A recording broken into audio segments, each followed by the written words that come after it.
Welcome to another episode of the RAG podcast. And for those of you who don't know, the RAG stands for Recruitment Agency Growth. Since early 2019, I've been interviewing the most successful and innovative recruitment owners to learn how they rose to the top of their game. In season 7, I'm going to be having raw, authentic, and insightful conversations with agency owners, entrepreneurs, leaders, people across the industry. And I want to be learning about their ambitions, what's happening behind the scenes in their agencies today, and their plans to navigate difficult market conditions.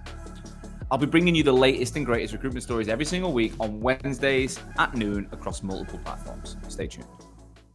Hello and welcome back to another episode of the RAG podcast. On this week's show, I'm delighted to be joined by Josh Huggins, the founder of GS2, that is Global Sustainability Search Recruitment, headquartered in Basingstoke. They're just over 18 months old with 8 employees. What I loved about this episode is Josh has been listening to this show for the last 4 or 5 years. And he went through an incredibly important and intricate process prior to going into starting his business. So he went through a trade sale with his previous organization where he was the second largest shareholder and had a 5-year earn out as part of that process. So he had to wait 5 years, get paid year on year, before deciding to start his own business just over 18 months ago. He had a baby, I think it was 2 months before he started his business, and he's still managed to grow a super profitable, scalable business. He's brought Tom Glanfield in from LHI as his advisor as a result of listening to the RAG. And he's seriously one of the most methodical, well-planned, organized recruitment founders of a new startup that I've come across this year. So this guy's got an amazing track record. He's got a plan moving forward, and he can detail out how he's doing what he's doing. So listen up, take notes, and enjoy. Without further ado, Josh, welcome to the RAG podcast. Thank you very much, Sean. It's great to be here and a long-time listener of the RAG podcast. So delighted to have my spot in the hot seat, as it were. Mate, I'm pleasure to have you on. It's the episode we had a chat last week, and the episode you referred to was 2019. I think I did the one with Tom Glanfield. That was a long time ago. So, and actually, the show is 5 years old in January. That is mad. That is literally, I know, I've loved every second of it, but that is bonkers. So thanks for listening. Thanks for tuning in. I've given you a brief introduction there, buddy, but do me a favor. Give us the overview of your business now, and then we'll go back and we'll tell the story as always. Sure. So yes, I'm Josh Huggins, founder of GS2. GS2 stands for Global Sustainable Search, and we're a global talent solutions and executive search firm focusing on this sustainability, I suppose, as a concept. We believe we're on a critical journey to connect the people who believe in leaving the world better than we found it, and we work within sectors that play their part in this transition that the world is going through right now. So the ideal goal of where it gets to is a multi-brand business, but at the moment they're divisions within GS2, 5 of them. So we have sustainable finance and responsible investment. So that's more of a financial services recruiter. Sustainable property, infrastructure and consultancy. So working more in the built environment and construction and similar. Sustainable energy and clean technology. That's more in the renewable space. Sustainable impact, which is more in the not-for-profit areas. So we focus on the social side of sustainability there. And then everything else, which doesn't have a very good name at the moment, we call sustainable business. It's more like more traditional businesses, consumer goods, manufacturing, food areas. And we typically recruit in central functions, but predominantly sustainability, communication, strategy, safety, the roles that perhaps aren't always the commercial drivers in some aspects, but are really core functions of ensuring the business does what it needs to do to survive and thrive. Amazing. And I imagine there'll be a certain size company that you'll work with, really, that will invest heavily in that. Is there much going on in the SME market for that type of position? The consultancy space is much more in is SMEs, because the market for especially sustainability consultancy has grown significantly over the past 3 years or so. So a lot of organizations there will be between, 0 and 50 staff, which is a great place to be. course, some of the and also in finance, private equity firms we do a lot of work with. Some of those can be quite small, although they have large kind of assets under management. But all the way through to FTSE 100, large, big global corporates. And I forgot to mention we work globally, so across the UK, Europe, Americas, and Asia Pacific. We do searches from sunny Basingstoke. Wow. So you've been going what, a year and 8 months, is it? Yes, yeah. Ish. Started Yeah. in May last year. So Amazing. yeah, been a And how very many people you got now? so we're eight, a team of eight now. Probably 80% perm, 20% interim contract.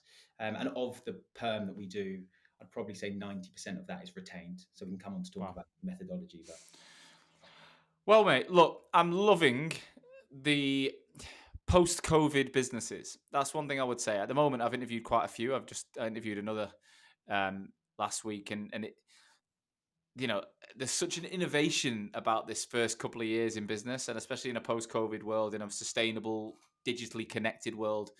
It's so different than perhaps 5, even 10 years ago. The world that we live in, and the different types of emerging markets, AI, data analytics. There's so much going on now that you might not have even thought was possible a few years ago from not only from a process perspective internally, but markets you can specialize in. Like you say, sustainability recruitment or AI recruitment or whatever, like that didn't exist in the past.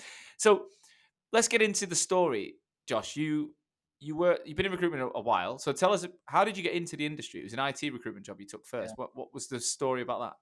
Well, back beyond that, I suppose the story growing up, like most young lads, was wanted to be a professional footballer, and that was my dream, Right. that was my goal, and nobody could tell me I wasn't going to be that. So I was very focused on that through school.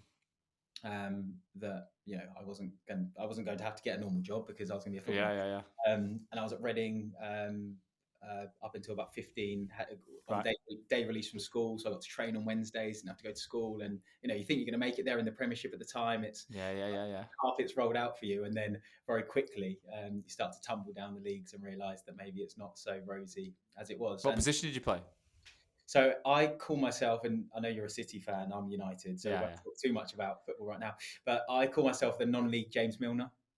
So I Non-league James basically Bond. So played you're a utility man, centre mid, but play full back mid, and full back, left back, centre back, left mid. In fact, I actually started left wing I played for a team called Havant at Waterlooville, and we got promoted to the Conference Prem. So we right. were one of only two teams that were part time. I was at this point we were halfway through the sale of principal people, which I'll come on to, but it's a bit Yeah.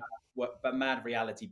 Pre-COVID, I was running running a business, um, playing football on the Saturdays, where we would travel on the Friday. I'd be working on the coach whilst all the boys were playing PlayStation and stuff in the back. I'd be working, closing deals, doing stuff. We'd stop off, we'd train somewhere. So we trained at some amazing places. We trained at West Brom's training grounds. We trained at Birmingham City. We trained, go to the hotel. I'd finish my work. Saturday morning, we'll wake up and it'd be like being a professional footballer. We played Wrexham away. I played Yeah. loads of teams. So I got back to being part time, but essentially I had to make a decision at 19. I was on the first year pro at Crawley Town, Right. and the glitz and glamour of football at that level isn't quite there. So I made a decision after sort of only 3 or 4 months that I wanted to get a proper job and I Right. wanted to have something that was a career. And I Why know do you think you didn't make it? Like, just be honest with yourself, because that's the tough.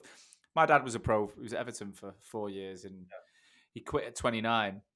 He never got into the first team though, and he was in the reserves for 4 years. He was like Brian Kidd and Imre Varadi and all these like top players. He drove every day from Manchester to Liverpool with Brian Kidd in the same car, right? And he became United's assistant, City's assistant, and my dad just wasn't mentally good enough. That's his opinion. He says he just didn't. He wasn't consistent enough. He was great on his day, but he couldn't. He was a winger. He couldn't produce that blistering pace and performance week in, week out like the top players. And yeah. he'd just have 2 or 3 good games, 2 or 3 bad games, and he just felt maybe his mood personally affected his performances too much. What would you say about you? I think I was consistent, but I just don't think I was consistently good enough. um, Right. I was good at I was pretty good at everything, but I Yeah. was never the standout in one position, which meant in my non-league days I became very good utility player because I could play Yeah. across all different positions. But I just think the caliber. I remember being when I was at Reading and I watched the under-18s playing. We're talking under-18s of a Premiership academy. Those players are nowhere near the first team. Yeah. And just watching the intensity and the pace and the way they played, and I think it was at that point I looked and thought, yeah, you're a mile off that. So you're not gonna make it. But I think it was a great decision. It was the best decision I made because I played with lots of people who spent far too long chasing the dream, and Yeah. then actually at 25, 26, sometimes even later, had the reality that they had to step back, and then didn't have qualifications, didn't have an education, didn't have a work ethic to go into something that was going to be for the long term. So I think it was quite brave at 19 to make that decision. But And it was recruitment that you went straight into? so I actually did probably like 4 5 months on a building site, which Right. was yeah, it taught me a bit of hard work, cash in hand, but it was never going to be the long term thing. I No. wanted to make money. I had lots of friends that have made it successfully as professional footballers, so I wanted something that I could be proud of like that, and I knew it was never going to be in that regard.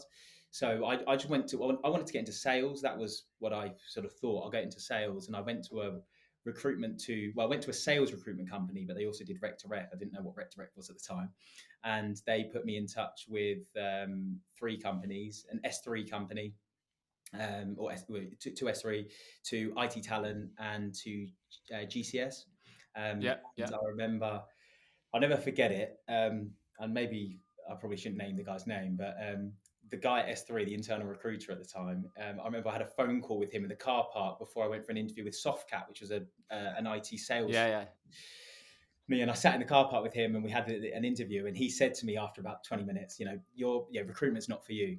Don't pursue this industry because you don't have it, basically. And I don't know if that obviously it's always stuck with me because it was 12 years ago and I still remember it.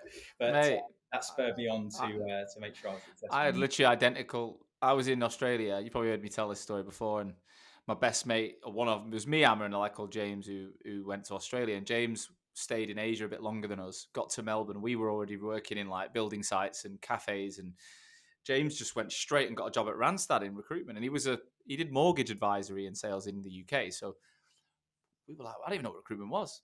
He Yeah. just he had a knowledge of what recruitment was. We didn't. So then I went to the same rec to rec he went, and it was a guy who worked. He had his own, he was a partner in a firm, and I went and met him. And I wasn't dressed that well. I was a traveller, but I feel like I can talk, and I had summer. I'd always back myself, and we had a good chat. And then I left, and he's like, "Yeah, I'm going to represent you to Randstad and all this stuff," because I was like, "Well, I want to go work there. My mate works there, and they're massive."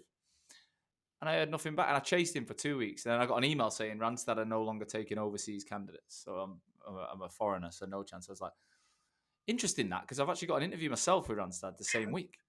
So I just approached them myself. I got in, and then I got a job. And then the worst bit was about a month in, he forgot who I was, and he starts trying to headhunt me. No. So he rings me up, and he's like, "Oh," and he's giving me this spiel, and I said, "Do you know who I am?" He's like, he couldn't remember me for love nor money. So I sent him an email back. I forwarded my personal email to my work email, and I replied to it saying Randstad no longer take overseas candidates from my email signature at Randstad, and he still didn't reply. But a bit like you, I think I remembered that. It stuck in with me. Like, fuck you. I'm Yeah. going to do all right here. Exactly. So it was. But it was a bit of a knock. I hadn't really been in that environment. I didn't know what it was like, and having that rejection. I suppose the good thing about football, and I look at a lot of people in the recruitment industry that have had previous professional sporting backgrounds. You win that, you get that resilience. But I'd never had it in a work setting, so it was a big knock. And I remember I called the rec to rec and said, "Do you think I can do this for your recruitment?" They were like, "Just go to the interview tomorrow. Yeah, you'll be fine." And yeah, I went to IT Talent and got a job there. So they're a IT recruiter that were in Reading and London at the time, and Yeah. just fell in love with it straight away. I talked to my mum. My mum and I, we talk about it a lot. I used to come home every day and practice my scripts on her. Every night I would just be practicing, trying to get it as good as possible, working all hours, all weekends. And I stopped playing football for a year actually when I first, or probably like 6 months when I first started, because I just wanted to really dedicate and focus on it. But I just love the fact that you could take responsibility for your success. It was down to you, and you worked hard, you made stuff happen. So it was a brilliant. And you were, yeah, you were directly rewarded for your success. You were competitive. There's definitely similarities to sport and sales, right, and recruitment. What would you say though? Like, because a lot of recruitment firms really want sports people. Like they, we want a rugby player, we want a footballer, we want a swimmer, we want. I don't think that necessarily always correlates. Like I've hired people that were ex-sportsmen who did well, and I've interviewed and hired some that were shit. Yeah. And they because at the end of the day, you're speaking for a living. You're not Mm. actually getting up and throwing a ball or playing tennis or playing football. Like, you're actually on the phone, and it's pretty stationary a lot of the time, and it's conversing for a living as opposed to using your body. How Yeah, would you agree that it's not always a direct correlation? for sure, I'd agree, because I don't think there's one size that works for recruitment. But the bit that I think you get from sports is the discipline, and I think if you're disciplined and you love recruitment, or you don't have to love it, but you enjoy what you do, those are the two components. The sports people that I've seen, they just hate being in an office on the phone to people. So although they have Yeah, discipline, if they don't enjoy it, they're never going to do it. So I think you have to have yeah, you have to enjoy what you do. Otherwise, you're not going to make it. exactly. So you went on and spent a long time then with your next firm. Tell us about what, because you ended up being quite a senior member of staff, right? Sure, yeah. So I think IT talent was a great learning ground for what I learned hard work. There wasn't a huge amount of training. I got a lot of respect for Kevin, the guy who runs the business, and he created some exceptional recruitment leaders. I mean, Jason Rumley at Intellitech, Sam Marsh now runs a company called Adapt, I think. Ben Yeah, Charlton. There's a number of good people that have gone on to do some great things and create their own businesses. It's almost like a mini sort of. It's not to the same scale as S3, but like a mini version of that people go yeah, out yeah, yeah. thing. But what they taught you was hard work. You would get a canvas list. You start at the top, and you're doing 200 calls a day to get to the bottom. And there wasn't a Wow. lot of support outside of that, but it taught you how to be really hardworking. And moving to Principal People, which was my next business, and keeping and retaining that energy, I think was so important, because we went from something that was in IT talent in Reading. I think there was something like 15 IT recruiters on the same road that we were on. And I went to Yeah. Principal People, which is a very niche specialist in health, safety, and environmental recruitment. And there was less than 15 competitors in the whole of the UK. So I went Why from did you make the move? so it's actually through a family connection. My uncle is very good friends with a guy, an industry veteran called Ian Nash. He was the CFO of uh, Michael Page and Robert Walters, and he had just invested in Principal People because one of his friends, Simon Bliss, had just bought the business, and they bought it, and Ian became a Yeah. small shareholder in the business. So my uncle knew that Simon was hiring, put me in touch. I'd been at IT Talent for just about a year. Simon from Team, right? Simon from Team, yes, yes. Yeah. And at IT Talent, I had the IT support market in 4 postcodes of East Anglia. So there wasn't that fruitful. And Yeah, I yeah, yeah. was working really hard. I think I'd made something like £63 commission on month 10, and like Oh wow. 150 quid commission on month 11, and thought I could probably earn a lot more for working just as Yeah. hard here. So yeah, so went to Principal People, and it was best. That was the best decision I made. Going from an industry that was so competitive to something that was still competitive, but we could really put our stamp on it. And the business had been established since 1986, so it had a great brand in the market, but had lost its way, and that's how Simon was able to buy it. I joined a year after he had bought the business, and we really looked at kind of changing the way in which the business was run. It was run previously it was a bit of a high street recruiter, and the lady who founded the business was quite entrepreneurial. She saw the gap in the market for health and safety and switched the focus, but it retained the high street recruitment feel. Whereas when Simon came, who was more of a established business individual, and I joined from an IT recruitment background, we wanted to take it to something that was much more niche, professional, and to bring it back to its former days. So I think I joined and there was about 8 staff, 9 staff. I remember on day one, sat down, and I was sort of hammering the phone, and everybody else was just emailing people. And I thought, I made a bit of a mistake here. It's fine with me. But quite quickly, people moved on. We focused on the type of approach that I had, and we actually scaled all the way down to three. So it was Simon, Sue, our office manager, and myself. We moved the business Wow. to Farnborough, which is closer to where I grew up, and we went about, and Simon had this view with me that we should hire younger people and train them in the way to do things. And that started the process that ultimately culminated in selling the company in 2020 to on a private trade sale. So how long were you there for? So from 2011 until January of last year. Right, so you were there for 10 years. 12, 11 years. Yeah, 11 years. 11 years. Yeah. So And what was the business like size and scale when you went through the exit strategy, or when you got to the point where you were looking at an exit? yeah, so I think we started the conversations about a sale in 2016. I don't. Simon will tell you better, but I don't think it was. It was always on his cards to sell the business, but I think we got approached a bit earlier than had been anticipated. So Mm. it was quite important to us. I think we were about 20 staff by then. It's quite important to recognise the value that the business was going to be. So we didn't want to just sell straight away because we wouldn't have received that. And so we looked at putting a plan in place on a 5-year earnout. I'd never do this again. It was one lesson learned. 5-year earnout to get the value in the business, because the multiple that they were offering for our business, which was predominantly perm focused, was really good. So we didn't want to let the deal go, but it was very early. It was very early on, and it meant it was 5 years of really hard graft because we were fixated on this exit at the end. So yeah, I wouldn't. So you actually did a deal, signed a deal in 2020, in 2016 to finish in 21, or in Well, 2017 to finish in 22? yeah, I won't go through every piece of detail, but it was a deal that was signed then, and then it was renegotiated a couple of times on the way as well. But yeah, ultimately, yes. But how different? Like, it's a good point though. So you were basically Simon's number two, right?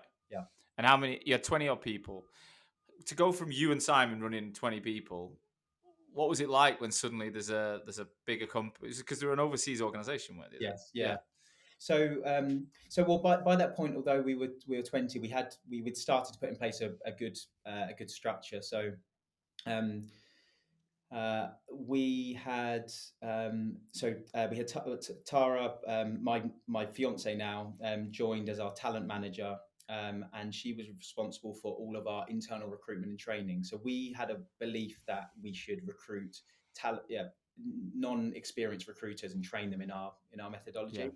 I think had we done it again, recruiting some experience probably would have helped us do it quicker, but we really believed in how we could train people and getting best practice out of them, and that worked because the loyalty we had with our team was fantastic.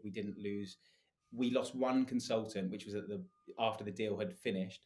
In my whole time there, if anyone got to consultant level, they stayed because I think we trained them and they bought Yeah. what we're doing. So we had Tara, and then we were building our management team. So some of our leaders joined. Well, most of them joined with no experience, and we were forming that leadership team at that point. So everybody had responsibility for maybe sort of one or two people, which meant that if everybody grew by a certain amount, we could hit the numbers that we wanted But to. what was it like just having someone to answer to? You know, having like board meetings and Yeah, discussing. well, Because if you don't hit a target when it's you and Simon, it's frustrating. But you're like, oh, we'll go again next month, right? yeah. Where suddenly you got an actual commitment to somebody else it's gonna pay you off. But how did that feel? Well, I think it was slightly different because if we didn't hit, they were quite hands off. They weren't in. It's not like private equity where they were wanting everything Yeah. reported. That we reported on a monthly basis. Would get a couple of lines email back saying, well done, great month. That was probably it. So Mm. it didn't actually put pressure on from the perspective of the people buying us. It actually put more pressure on ourselves to deliver the targets that we wanted to. I think that was where we found the challenge, or the challenge that we really wanted to focus on. But it was fun. It was exhilarating. Everybody was bought into the journey. We incentivized our management team to achieve certain targets with bonuses and other things that related to their own performance, in addition to their commission structures. So everybody was pointing in the right direction, and I think I look back at that as a really a wonderful time of my career. loads of lessons learned. I made so many mistakes. So I was really young at the time doing all of this. So loads Tell of us about what would you say if you look back at that period then? So you, like you say, you're working towards an exit. What would have been what example of a mistake you might have made?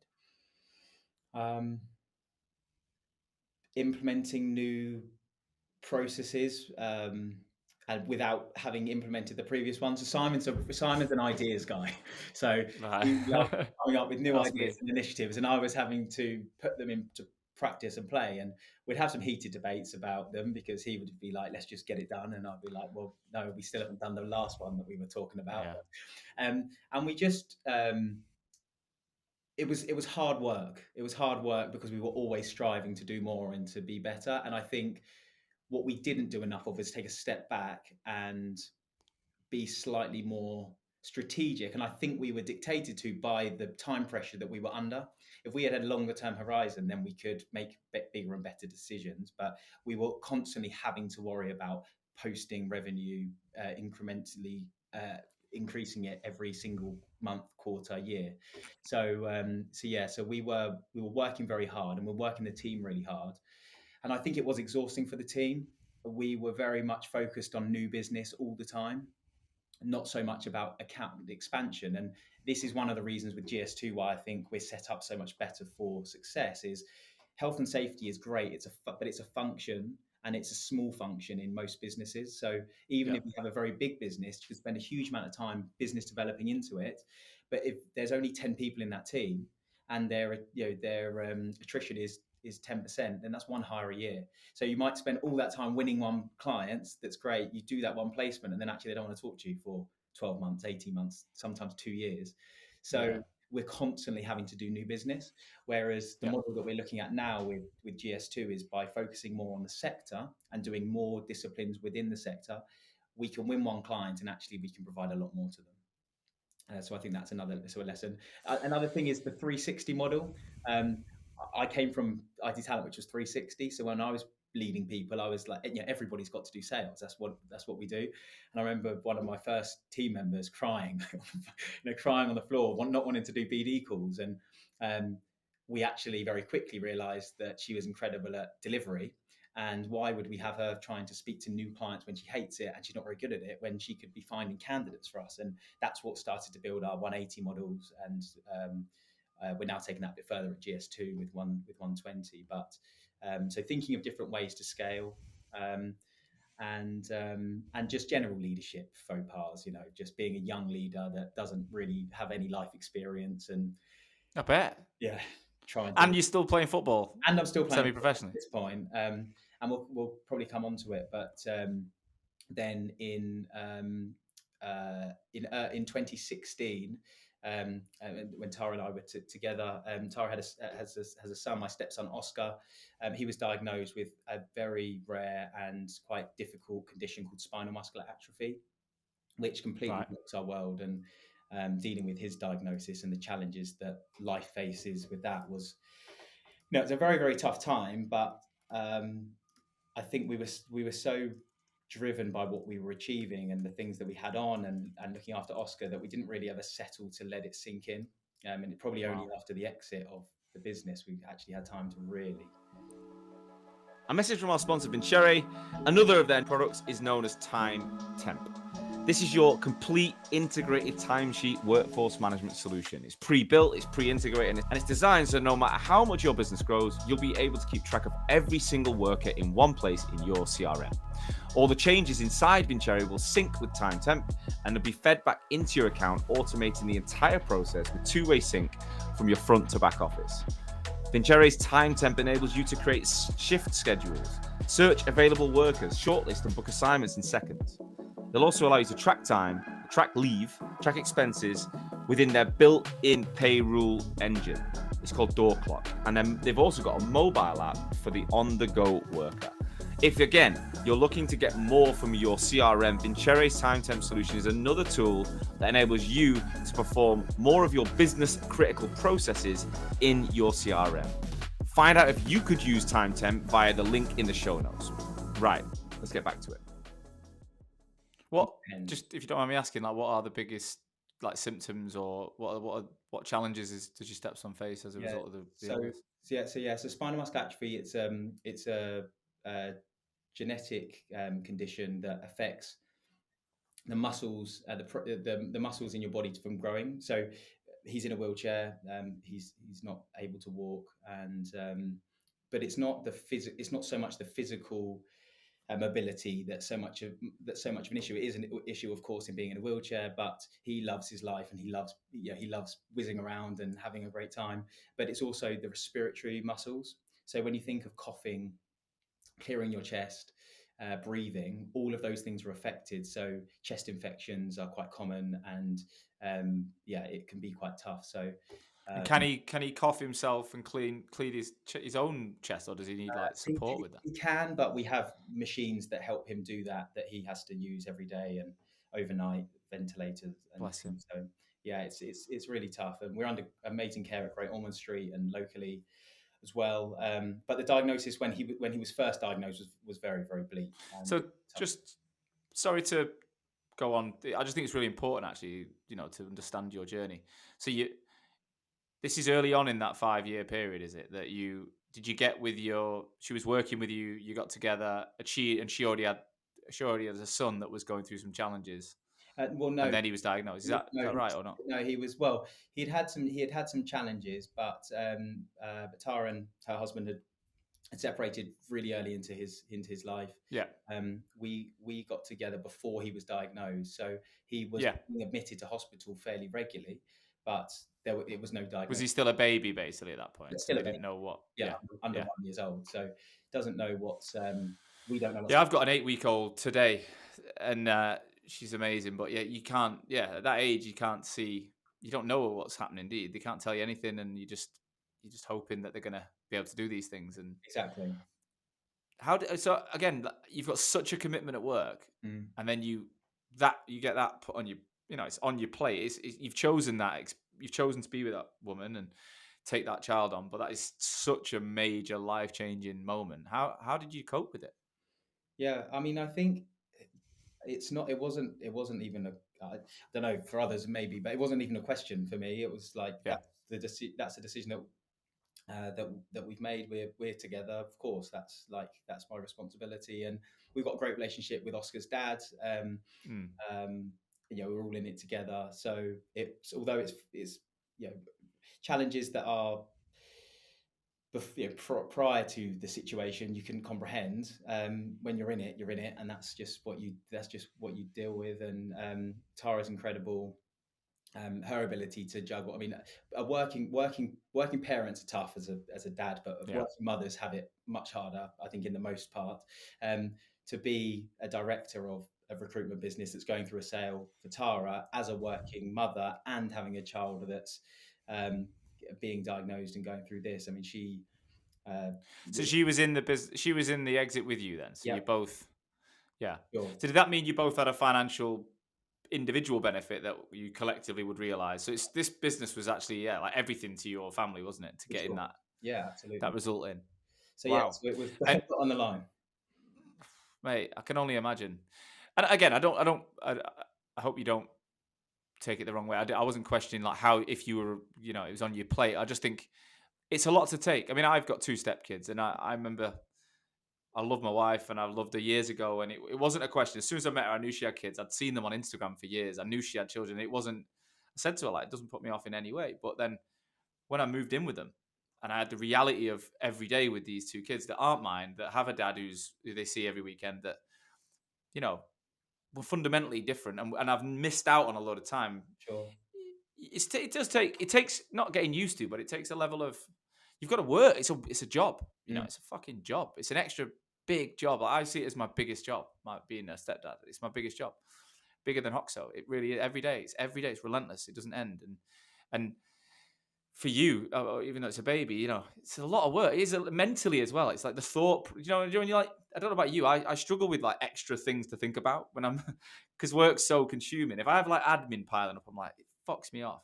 I'm yeah. like, go away, someone take that off me. But then when you've got home admin, and then you've got your home life and you got your kids, there's so much to think about. So you've done incredibly well to get through that and successfully help a business exit. Yeah, I You should be mean, proud of yourself. I would say I'm terrible at personal admin, so that is the bit that normally gets gets in the way. And with Oscar's condition, we get probably on average between 5 and 10 letters from hospital per week about different Right. appointments, different things. So it's insurmountable to deal with. But I had football, and I think playing football in that period of time, although it was definitely selfish because um, I could have been around and helped out slightly more. I needed that release because I Time didn't have release, yeah. that release. We're in the pressure cooker of an earnout. We're working together, and that's another really tough part. Yeah, yeah, yeah. Together in any situation is hard, but you're working together. You're in an earnout. You have a child with additional needs. Um, Football was my release for that, so I would I would enjoy being on that pitch and having a argument with someone and going for it and having winning a match and scoring a goal or Yeah, it whatever it was might your be. way out. That was the way out. So I think that was the balance for me. Which Hmm. is great because I know lots of others you can turn to lots of other substances and things to do, but that was my Yeah, don't do that. Yeah, good work. Good work. I think the gym for me now, running, last year was running. I ran 280 times last year in it, and I blew my knee out. I'm having physiotherapy treatment now. But now I'm in the gym a lot, only a couple of times a week, but I'm lifting heavy. I'm tracking what I'm doing. I'm enjoying it. And I feel like it's my release. It's my time. It's my only real me time, I do love it. And I'm religious with it. And I've got a little baby and I haven't missed a single session. I have to go to be me at home. Like I have to. If I don't go there today, I'm gonna be pissed off for myself, and then I'm not gonna be the best version for you, for the kids, for work. So it's about discipline again, isn't it? Talking through to get into towards GS2 now. Like, so you go to the. How did the exit go, and did you realize what you like the benefits you wanted? How did that all yeah. So eventuate? so obviously the exit culminated in 2020.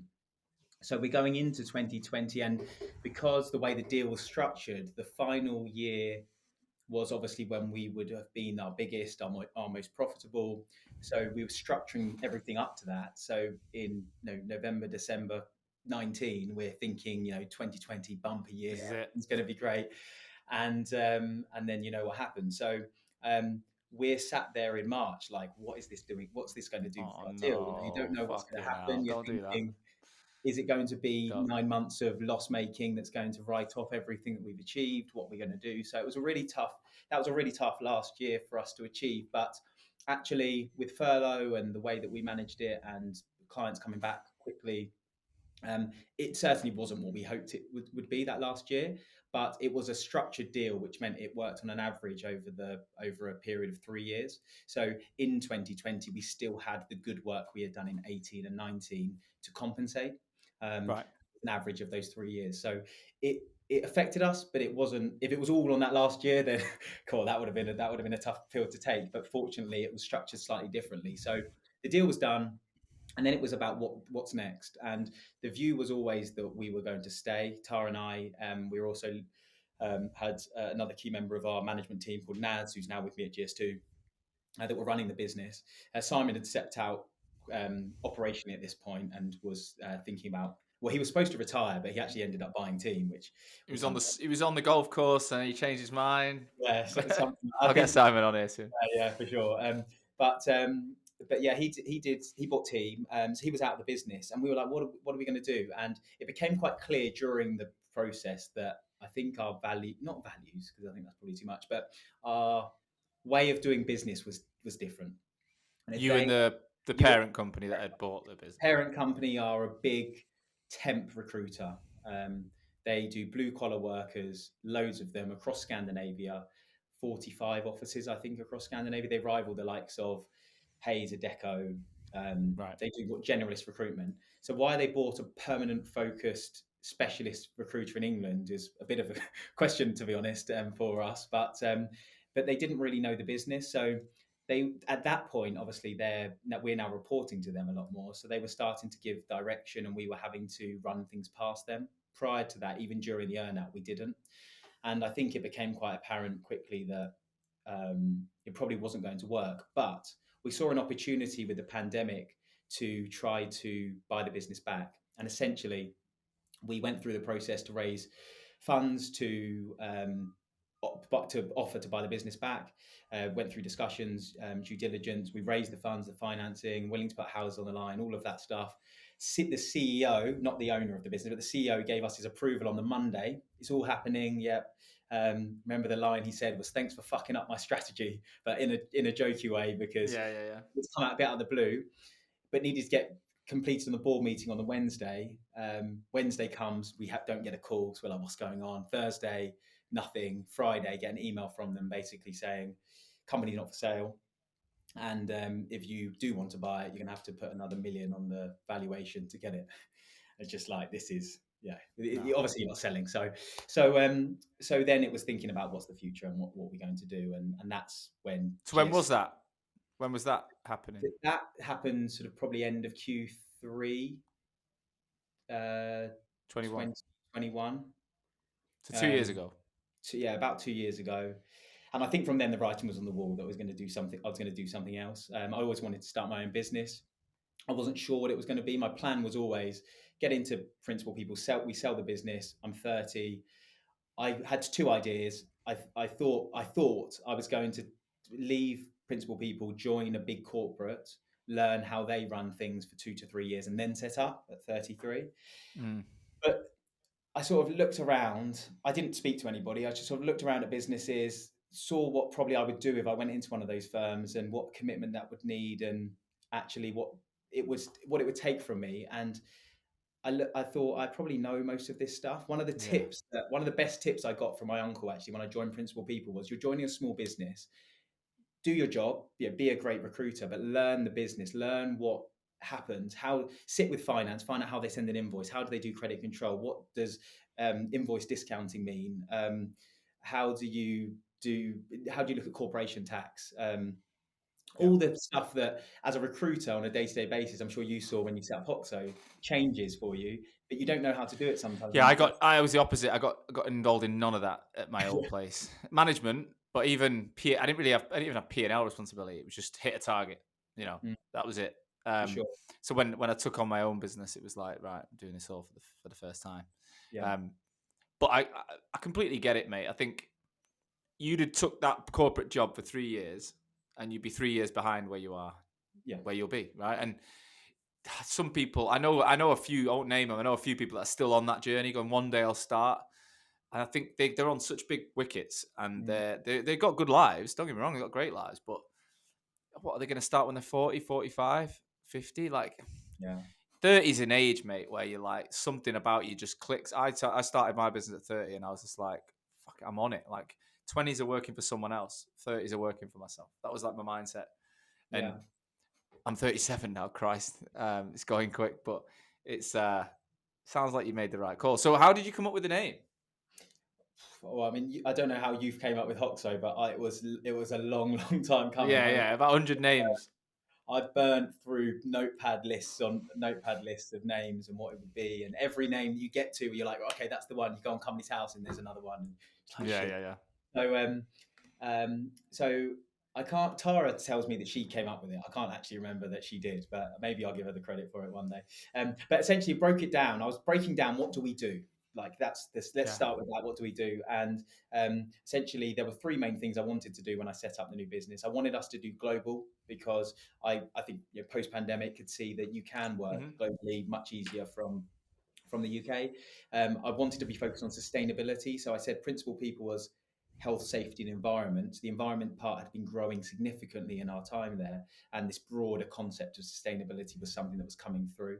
And three, I had been delivering in my role executive search assignments. So essentially, the way the business was structured, anything that was over 100K that came into the business, I would support the consultant that had won it, or it was my own, to go and pitch to the client to win a retained search. So it was self-taught retained kind of model, but we had started to do a lot more of that. So it was global sustainable search, and the two S's was S2. So I thought GS2, and that's it. That's about it. Really.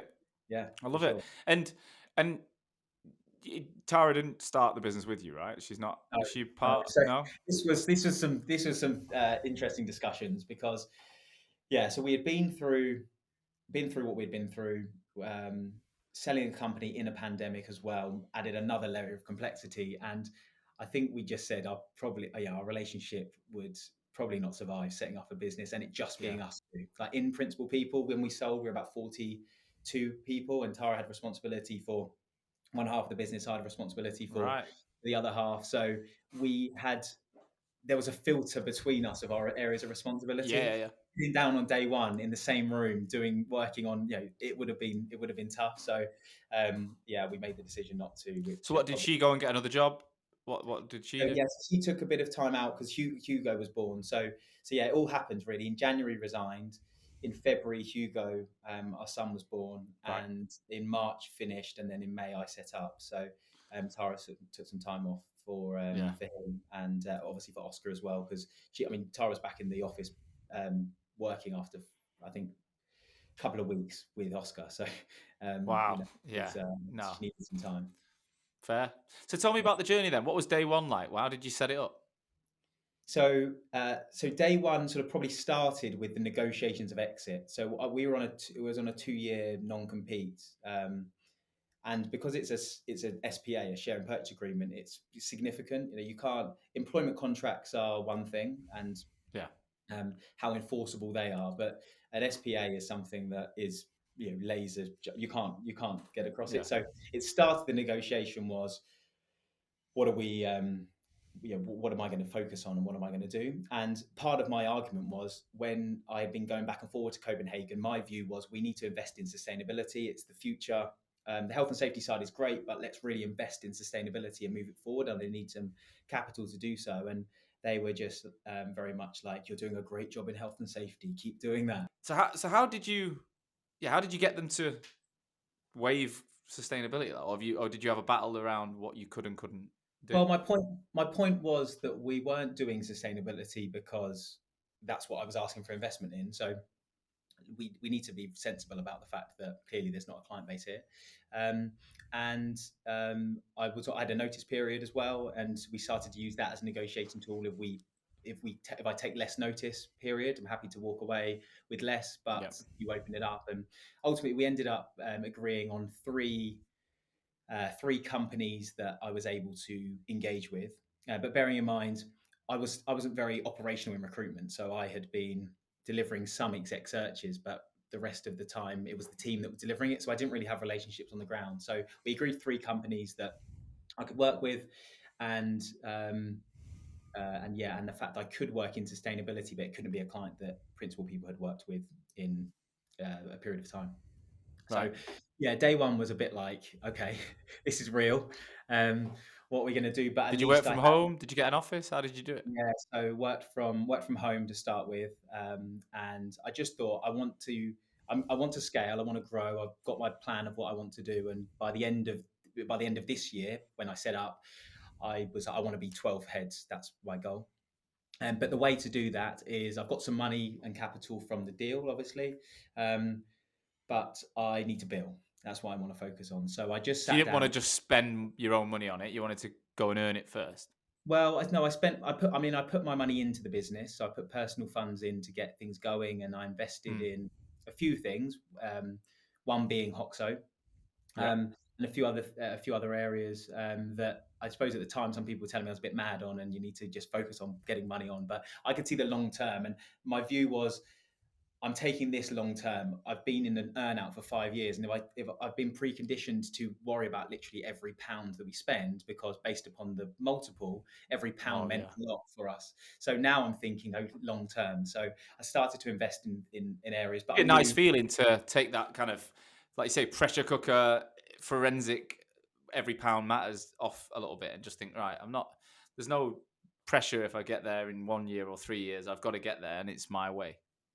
for sure, and that was the beauty of it. So yeah, so look to do that, and build pretty well from May to the end of the year. I think I did just over 250 Mhm. perm in perm billings, a couple of Was small. that you going back on the tools as well? Because you'd not, yeah, you must have had Yeah, a long time where you weren't really that operationally yeah, like billing. So how did you feel going back to just banging the I phones loved and it. getting older? I actually loved it. I really enjoyed it, and it gave me that sense of, I'm building this from the ground up. I'm doing this, and I can set the standard of what we do and how we recruit, because as I mentioned about our retained business, we work 90% of what we do is retained. We have 4 service offerings.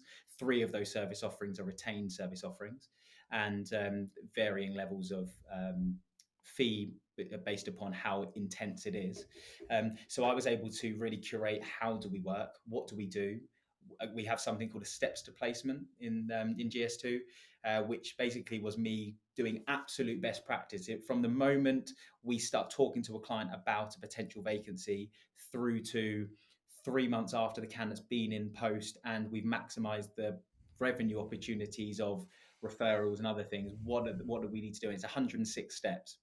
Wow. Um, and I wrote that manual as I was doing them, because I thought this is me getting back to the roots and understanding what we do and how we do this. So I really enjoyed doing that, and I knew when I then started to recruit a team, I could help and show them what they needed to do, because my model is not to recruit executive search recruiters, or I might look at them in the future.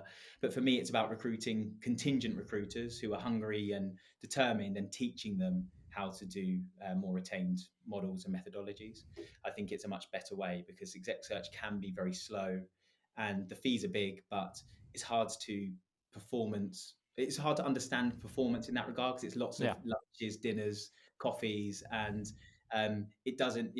Success can be a £100,000 fee, um, but you might then have 3 months of nothing. And it's really hard when you're in a growing business to bring someone in on a big salary and be, So what are you know, the levels you recruit now as a business? What are the kind of benchmark um, levels? yeah. So I think when we look at our average fees, we sort of group our first 2 service offerings into one, which are called Sed and Select. And our average fee for that is something around the somewhere probably between the 12 and 13,000 mark. Then we have search, which is about 35k average fee, and then we have success, which is true executive search, and the average fee for that's just under 100k, so Wow. 95,000. So big, those are big searches, but the majority of what we probably do is search, which is the sort Right. of mid tier, so somewhere between probably 20 and 35,000. Amazing. And you joined, you decided to work with me and our business about a year ago, right? It was the end of last year. Yeah. Um, what was it that made you think, building your brand and investing into your knowledge of LinkedIn was something you should do? Well, I had a piece of paper that I was writing whilst I was still employed at Principal People, thinking, when I do my business, what am I going to do?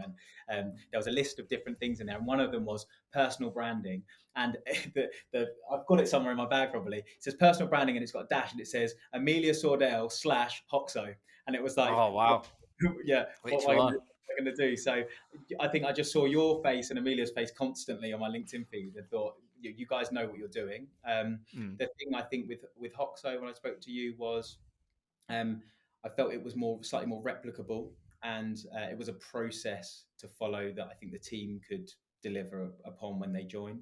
And yeah, it's been a great journey to do that and to see the success that that's had. Yeah, tell So us like how have you found it? Like what's happened? So I think the first thing that's happened is it's changed the mindset of what recruitment is.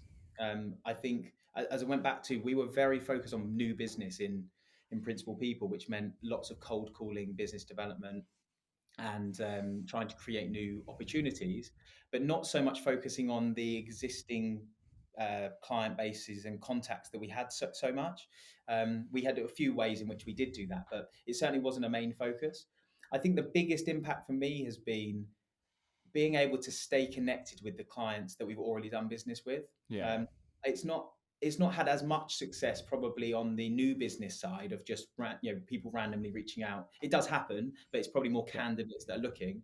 But the impact on my existing clients who just know what I'm doing constantly, and it comes into conversation. I think it's just that familiarity that means that once they've worked with you, there's always this thing in recruitment that you work with a client, and then um, you focus your attention on the new business, and then that Yeah. client, Yeah. when they recruit again, they go to someone else, and you're like, why did they go to someone else? I think with what we do on LinkedIn now and staying connected with people, it reduces that risk a lot. So we've had Yeah. clients that come back and say, I've seen you've done this, I know you've expanded here, can you help us now? And that benefit is huge. And I think as a company and our culture, on a Monday morning we have our LinkedIn discussion. We talk about what we're posting for the week, what's come up, what can we do.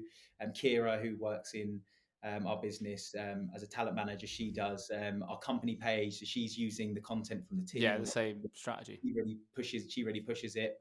Um, run reports, so that gets sent around on a weekly basis to see how people's followers are growing, the impressions, and then it's about what can we do with the contacts that are engaging with our content to maximize the return from them as well. So it's just a big cultural shift. Yeah.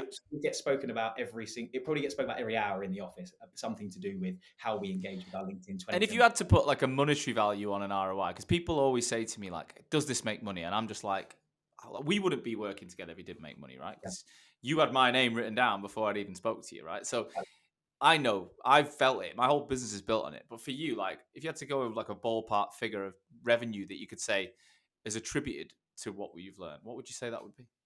Um, Probably should run that report because I've not actually run it. And I think, as I said, it's probably more in the retention of clients than the new business right now. I've no Mm. doubt the new business is going to come because it's just doing it consistently. But um, I probably yeah, I'd probably go away and run that report and come back and tell you because I'd if I said something. But we're talking way bigger return on the investment that we've made. Yeah. We're 3-4 times for sure of Yeah. what that is. So even if it's one or two deals, it's going to be big And return. then the it's not just that though, is it? It's the fact that every day of every month of every week you're still using it, you're still learning, you're still adopting it. It's not like it's a one campaign that you're reliant on once.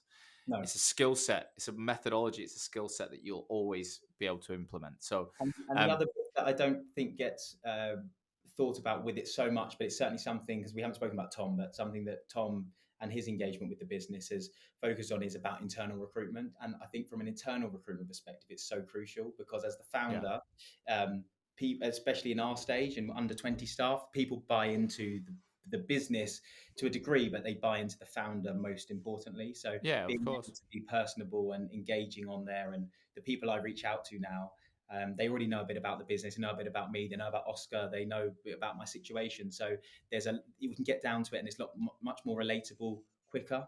So I Yeah, you're think not just a random recruitment firm reaching out. You're a recognizable character that they've got some connection to, and yeah. So you've now got Tom Glanfield, the Lawrence Harvey extraordinaire, as your advisor, and that came from listening to the episode I did with him back then. So what impact has Tom had, and why did you bring Tom in? yeah, well, it was a bit. I was training for the marathon. I was running the London Marathon, and I'd always listen to the Rad podcast at one session as part of the long runs, and then Hmm. I remember I was listening to Tom, and it was a very long one I was doing, and I listened to it, and I was sort of halfway around, and I was like, I've got to listen to this again. Like, I don't think I understood everything that he was saying. I was in Yeah, stitches when I was running because yeah, he's yeah, so yeah. funny. But just the mindset and mentality around how to grow a recruitment business. I've spoken to lots of recruitment leaders, and I've never come across somebody that has the way in which he thinks about doing it. And look, there's lots of things that he's come on board to help with, but I think in particular the internal recruitment piece, and that was a key area of focus for him, is around you don't need to be the best biller yourself as a founder to grow something. You need to find the best talent, and your role ultimately becomes finding the best talent for your business, and that's how it opens doors. And even through to our board report, on our board report, internal first interviews is one of the key metrics we look at. So every month we're tracking, he's tracking with me, how many internal first interviews you're having, Wow. which in And some that's in less than 2 years. Most people wouldn't even be looking at like no, anywhere exactly. near that. But it's a key metric because otherwise you're not going to be getting the talent through. And in these downturn times where some organizations are laying off as a small business, it's a great time to grow because you can get great recruiters who may just be the victims of the overall business's lack of success rather than themselves.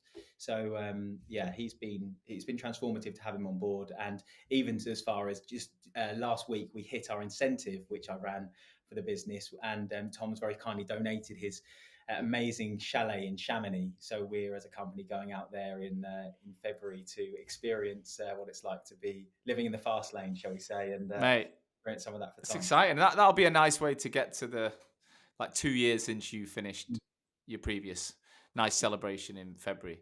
And Exactly. that kind of leads me on to where we're going. Like, what's the vision for GS2? See, you've done remarkably well in the last 2 years. You got a good business. You got you're tracking. You're organized. You've got processes. You got people. You've got advisors. You're not messing about. Like, you're not just like a biller that's running around trying to wang this company together. Like, there's a lot of I think you're a very methodical guy. I can tell the fact that you did a 106-step process or something in day one. Not many people do these things. So I know for a fact you've got some kind of vision you're aiming for. Bring that to life for us. Where's the business going to be? For sure. So definitely building GS2 with an exit in mind. That's been clear from day one, and I think the lesson learned from principal people is trade sales, although they can be lucrative for the shareholders.